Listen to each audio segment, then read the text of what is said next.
नमस्कार दोस्तों, प्रणाम करता हूँ आप सभी को।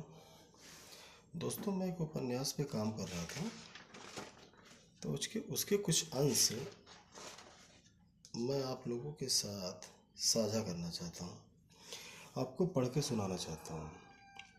उपन्यास का नाम है अथक से अंत तक। ये उपन्यास दरअसल एक आदिवासी परिवार से संबंधित है। उनमें जो पात्र हैं, सबसे पहले मैं उनके नाम आपको बताना चाहूँगा। पात्र का नाम है जीतन, जो आदिवासी समाज का है। उसकी पत्नी झुनिया। जीतन और झुनिया का एक बेटा है जिसका नाम है आदित्य। वो लोग उसे प्यार से लल्ला भी कहते हैं। और उनके इष्ट देवता, जिन्हें वो हरिहर बाबा के नाम से पूजते हैं। एक बैल है। जीतन का बेटा आदित्य बैल का नाम मोहन रखा हुआ है। और एक साइकिल व्यापारी है और उसका बेटा। इन्हीं से जुड़ी एक अंश मैं आपको पढ़ के सुनाना चाहता हूँ। कहानी शुरू होती है कि अगले दिन सुबह जीतन बाहर खाट पर बैठा था। झुनिया भी बैलों को कोयर चारा देते हुए वो भी आकर बैठ जाती है और कहती है, चलो सब ठीक ठाक होई गवा। अब आगे हरिहर बाबा ऐसे ही हमार सब पर आपन आशीष बनाए रखें। हमार लल्ला आदित्य का बड़ा अफसर बनावें और का चाहिए हमका। इतना कहते हुए जीतन से पूछती है, अब का सोचे हो, का करे का है, कितना कमाई के लाए हो शहर से। जीतन जवाब देता है, अरे जो कमाईन है वो तो तुम्ही का दीन है। झुनिया फिर कहती है, हाँ तो कितना है, हम तुमका बताइन रहा ना कि एक बैल लेवे का पड़ी। अब मोहन से काम ना हो पाई, अब वो बूढ़ा हो गवा है। और लल्ला के लिए एक साइकिल लेवे का पड़ी। हम वादा किहन रहा कि अच्छा नंबर आई तो हम ओका साइकिल दिलाई। अब तो नंबर भी अच्छा आवा है, इंतजाम किए हो कि नहीं। जीतन जवाब देता है, हाँ भाई किहिन है, सब हो जाए। जाओ हमार झोला लेके आओ, सबके पैसा बांट देते हैं। झुनिया खाट से उठकर सीधा घर में जाती है और जीतन का झोला लेते हुए वापस बाहर आकर खाट पर रख देती है और कहती है, ले अपन झोला, देख लो अपन पैसा, बांट दो, जौन जौन लेवे का है उका बांट दो। जीतन लेते हुए कहता है, हाँ लाओ, दो बांट देते हैं। जीतन पैसा निकालता है। शहर से निकलते वक्त पूरी तनख्वाह एक पन्नी में बांध कर रखा था। सबसे पहले साइकिल का पैसा अलग करता है, फिर बैल का पैसा अभी भी बचा था। उसमें से कुछ पैसा वो झुनिया को देता है घर के खर्च के रूप में, और बाकी बचे पैसे संभाल कर रख देने को कहता है। दोबारा शहर जाने के लिए उसकी आवश्यकता पड़ेगी, टिकट आदि खर्चे के रूप में। झुनिया वैसा ही करती है। जीतन उसी दिन आदित्य को साथ लेकर शहर निकल जाता है साइकिल खरीदने। शहर में साइकिल की कई बड़ी दुकानें थी।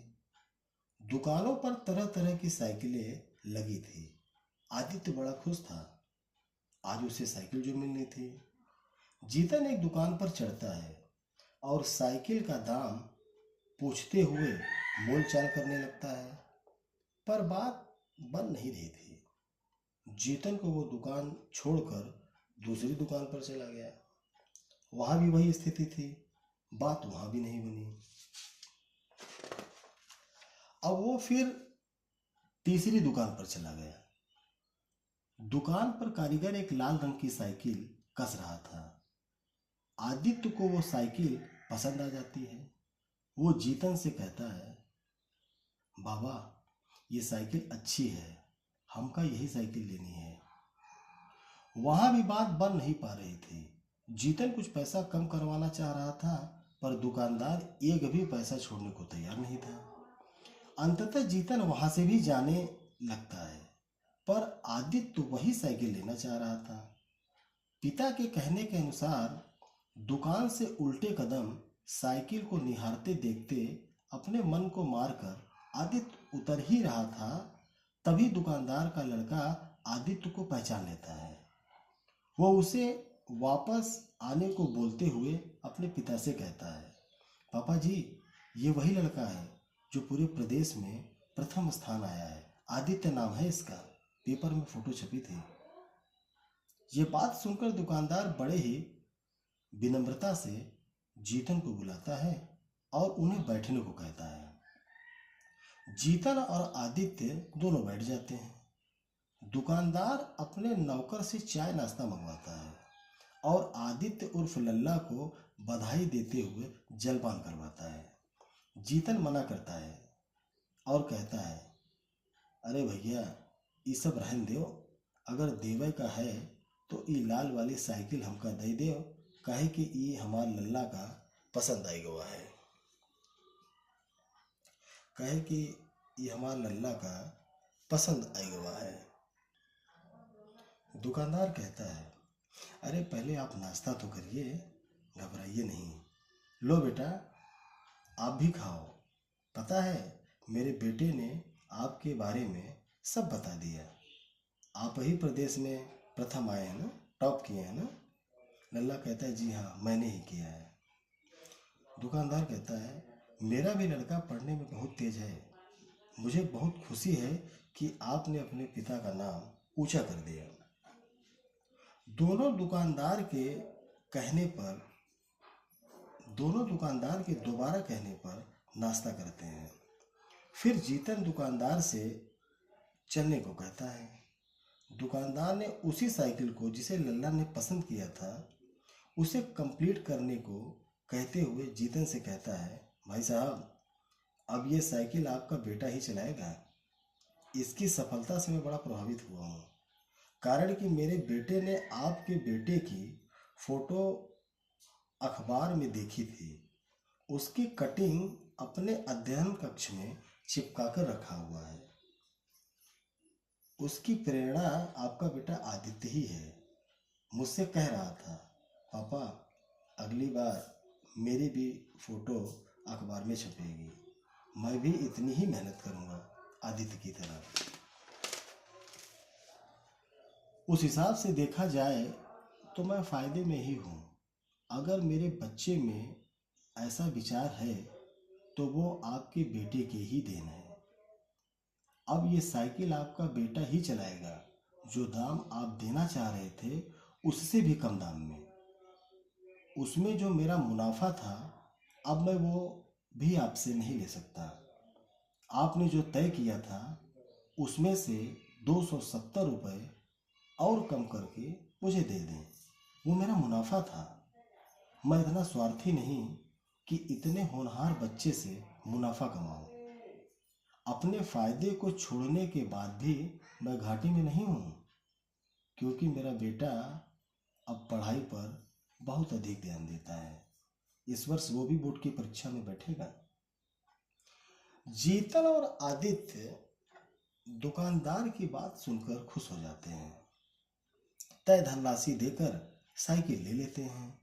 दोनों पिता पुत्र साइकिल पर सवार होकर शहर से गांव अपने घर चले जाते हैं। अब एक यहाँ एक विचार था। दोनों पिता के मन में अपने अपने बच्चों की इच्छाओं को पूरा करने का जो मानसिक द्वंद्व था वो अब पूर्ण हुआ एक निर्जीव वस्तु के द्वारा। पहले ने मोल चुका दिया तो दूसरे ने मोल नहीं किया। ये एहसास, ये अनुभव बस एक पिता ही कर सकता है। साइकिल के प्रति इतना प्रेम लल्ला के चेहरे पर पूरी तरह झलक रही थी। जीतन के घर पहुंचते ही साइकिल को देखने के लिए गांव में भीड़ लग गई। झुनिया पहले से ही माला, मिठाई, नारियल मंगवा कर रखी थी। उन्हें आते ही वो सबसे पहले पूजा करती है और मिठाई चढ़ाती है। जीतन को लगा, चलो एक काम तो पूरा हुआ, अब कल छोटा मोहन यानी कि बैल की व्यवस्था कर दूं तो सिर का बोझ कुछ कम हो। लल्ला अपनी पसंद की हुई साइकिल पाकर बहुत खुश था। उसकी खुशी देख जीतन और झुनिया भी खुश थे। लल्ला घर अपने ही लल्ला घर पहुंचते ही जैसे ही साइकिल की पूजा खत्म हुई, वो साइकिल लेकर गांव के अधकच्चे सड़कों पर रेस भरने लगा। उसी दिन गांव में एक और साइकिल आई थी। वो गांव के जमींदार ठाकुर साहब वो गांव के जमींदार ठाकुर साहब के पोते अंगद की थी। अंगद भी अपनी साइकिल से गांव के बाहरी सड़क पर गिट्टियां उछालता रफ्तार बांध रहा था। अंगद भी अपनी साइकिल से गांव के बाहरी सड़क पर गिट्टियां उछालता रफ्तार बांध रहा था। गांव की बाहरी सड़क पर अचानक दोनों की भेंट हो जाती है। अंगद लल्ला को देख रेस लगाने की बात कहता है। दोनों में हल्की पहचान थी, कारण कि दोनों एक ही गांव के थे। अंगद गांव के जमींदार ठाकुर साहब का इकलौता पोता था, तो वहीं लल्ला आदिवासी समाज के दिहाड़ी मजदूर जीतन का बेटा। पर उन दोनों के मन में भेदभाव या ऊंच नीच जैसा कोई विचार नहीं था। उनके मन में तो सिर्फ अपनी अपनी साइकिल से रेस लगाना व जीतने का भाव चल रहा था। आखिरकार रेस आरंभ होती है। गांव के बड़े बरगद तक गंतव्य तय हुआ। रेस आरंभ हुई। बस यहाँ तक मैं आप लोगों को इस कहानी का अंश सुना रहा हूँ। इसके लिए बहुत बहुत धन्यवाद आपका। आपको इसका रिव्यू मुझे दीजिएगा कि आपको कैसी लगी। धन्यवाद, नमस्कार, प्रणाम।